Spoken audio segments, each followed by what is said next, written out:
Plot twists are a staple of the horror genre. They shock viewers and subvert the narrative by making audiences reassess their judgments of the film. They make your film memorable and culturally relevant. Sleepaway Camp is one such film which seems unassuming and borderline predictable until we get to that ending. The title is the premise of the film. Teenagers at a sleepaway camp are increasingly traumatized by serial killings until the killer is revealed to be amongst them. It is a low-budget, B-grade horror movie with amateur child actors, which is often compared to Friday the 13th. I found the film to be more funny than scary. Good night.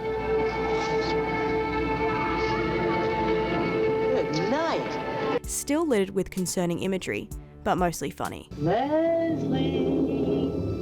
I thought the real teens who played these characters were very realistic in their portrayals. There is so much realism in the awkwardness between them all and the camp-related activities they get up to. The killings tend to involve people who bullied the protagonist of the film, Angela, and are quite gory in nature. The documentary At the Waterfront After the Social, The Legacy of Sleepaway Camp details some of the actors and crew members' experiences working on the film and their reaction to the way it is perceived now. The actors often describe the outlandish film as typical of the genre and it's camp, guys. As in camp and maybe also camp. Director Robert Hiltzik himself notes the marketability of horror. The easiest type of film to sell would be a horror film. At the end of the film, the mostly silent Angela reveals herself as the killer with mouth and eyes wide. We cut to a wider shot of Angela which reveals a naked male body. A real naked person is standing there with a mask of the then 13-year-old actress Felissa Rose's face. This concept is so unsettling and outrageous that understandably it wasn't something easily digested by mainstream audiences at the time. The explanation comes through flashbacks. Angela's Aunt Martha raised her nephew named Peter as Angela, his twin, after a terrible accident that actually killed Angela. Angela had been seeking revenge on people who were cruel to her during the camp period. The film became a cult classic many years later, particularly in the LGBTQ+ communities due to its depiction of both same-sex relationships in Angela and Peter's father and the implied gender change in Angela. In terms of filming scenes involving Angela supposedly killing her victims, at least some kind of restrictions and safety protocols were put in place.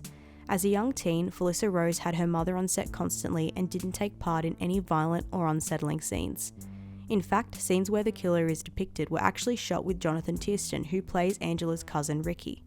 This was to ensure manlier hands, although he himself was only a teenager.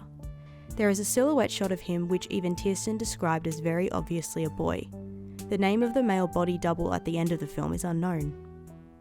The use of a gender reveal at the end of the film as a twist ending has garnered both critics and defenders, particularly in the transgender community. Letterboxd user Screening Notes writes on the final shot of the film, "Is this freeze frame an image of pain, a portrait of the suffering of a transgender child who's been misunderstood for their entire life, or more plainly and superficially, is it an image of horror, a portrait of the perverted monstrosity of transness elevated to the level of the demonic, making ambiguously gendered bodies into the stuff of nightmares?" This critique suggests that the concept of being something unexpected and unknown, particularly in that spectrum of gender, is used to villainize and terrify viewers. Some people use this concept to emphasize Angela's experience of abuse and misgendering. Transgender writer Harmony Colangelo states the intended goal of this film is to get a reaction out of you. However, she goes on to argue that Angela, despite not actually being a trans character, is actually an unseen anti-hero doling out cathartic trans justice. Angela, in this sense, is more a symbolic depiction of an experience that was so rarely depicted in this era of film. The character also acts more as a critique of the system of abuse she experiences. The dichotomy of Angela being both transgender representation in some capacity as well as an abused child who lashed out violently is part of the reason why Sleepaway Camp is so memorable. Its taboo ending and all the silly stuff in between has ensured its place in the weird 80s exploitation B-movie canon.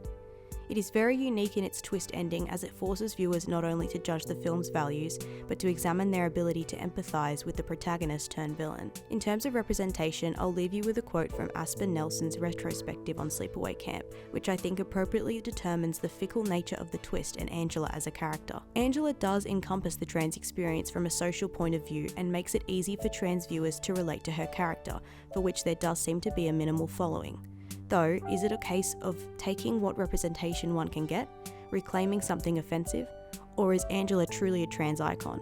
In essence, it seems a bit of all three.